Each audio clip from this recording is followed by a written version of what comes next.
On va parler à Rabotai aujourd'hui sur le jeûne lui-même, déjà le déroulement du jeûne, qui est obligé de jeûner et qui est dispensé. Alors on va aller dans l'ordre. Alors il faut savoir que le jeûne, il démarre au lever du jour.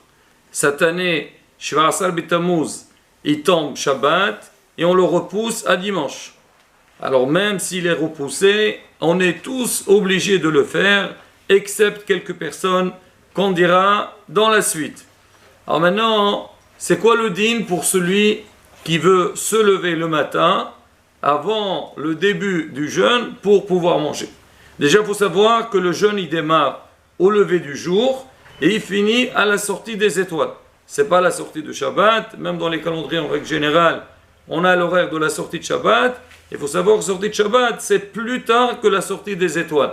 Alors maintenant, si quelqu'un, donc le matin, il veut se lever avant, il faut savoir, s'il n'a pas dormi, surtout comme maintenant, samedi soir, ça sort très tard, et le jour se lève très tôt, pratiquement 3 heures et quelques, et on n'a pas dormi. Donc il n'y a aucun problème, on peut manger toute la nuit, boire, jusqu'au lever du jour. Maintenant, si quelqu'un, il est parti dormir, la rabotaille, faire attention. C'est que quelqu'un, si on dort, normalement, on a déjà démarré le jeûne. Alors, qu'est-ce qu'il faut faire pour avoir la possibilité de consommer avant le lever du jour? Il faut faire une condition, c'est-à-dire avant de dormir. Alors, on dit que moi, je ne démarre pas tout de suite mon jeûne, je le démarre seulement au lever du jour. Et là, même si on est parti dormir, quand on se lève, alors on aurait le droit donc de boire et de manger. Al-Pir Kabbalah, selon la Kabbalah, ils disent il vaut mieux ne pas manger. Maintenant, si quelqu'un c'est difficile, et surtout que la journée elle est longue, la rabotaille selon le Shulchan Aruch, ça ne pose aucun problème. Maintenant, qui doit jeûner et qui est dispensé? Alors, Shulchan Aruch il dit Hakol Hayavim Latsum, tout le monde est obligé de jeûner, et on n'a pas le droit de sortir donc de l'ensemble. À partir du moment que c'est un jeûne qui est décrété sur tout le monde, sur tout le clan d'Israël, tout le monde est hayav et obligé de le faire.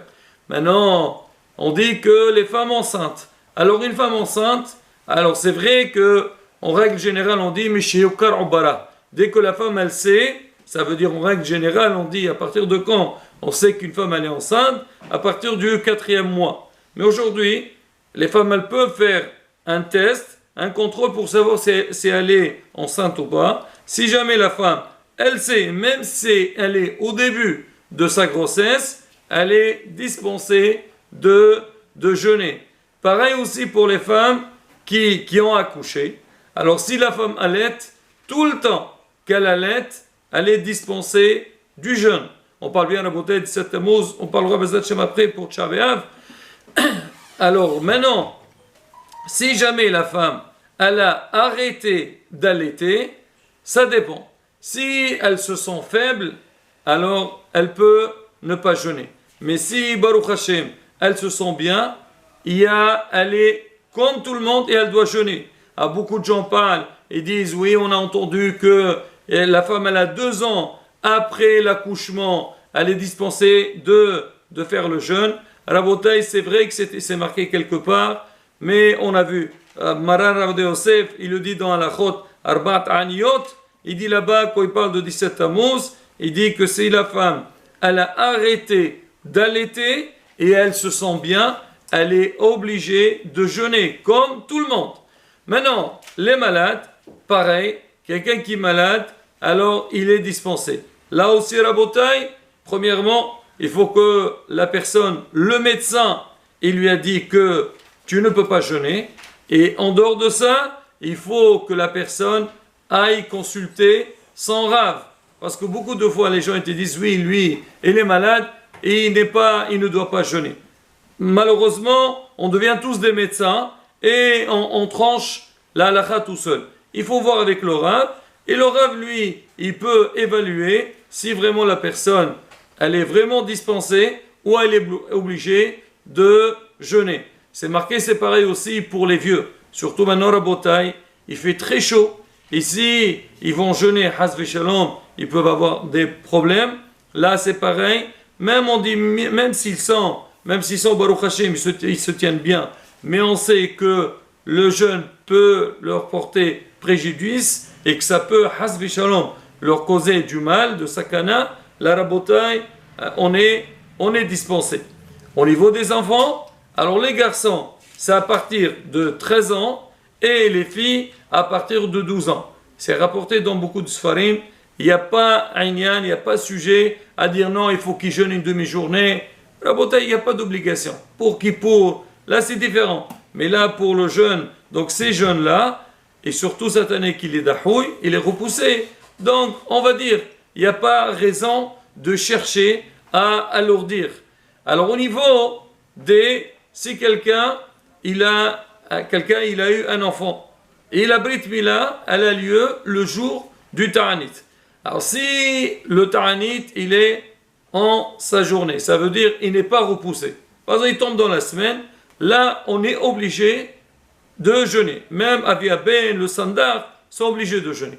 Maintenant, comme cette année, alors il est repoussé, alors on dit, on attend jusqu'à Minha, on fait la Brit Mila après Minha, et on fait donc après Minha, et à ce moment-là, donc le Sandar et le Aviaben, certains ils disent même le Moël, bon ça dépend, les Minagim, alors ils disent que ils auraient le droit de manger après, parce que ça s'appelle Yom Tov Shiloh.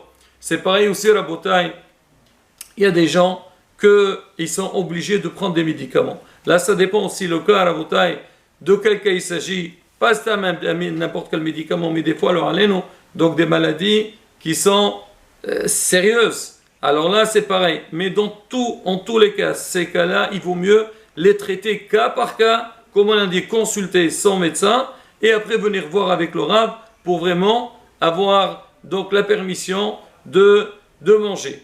Au niveau de la tfila, alors on rajoute dans la tfila le passage de Aneno.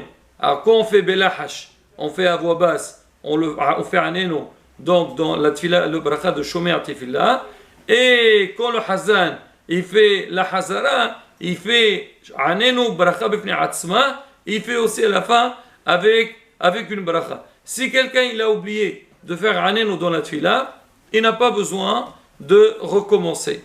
Alors, dans la tfila de Shahrit et de Minha, on fait sortir un Sefer Torah et on lit dans la paracha de Kitissa, Waihal Moshe. La Rabotai, pour pouvoir sortir un Sefer Torah, il faut qu'il y ait au moins 6 personnes qui jeûnent.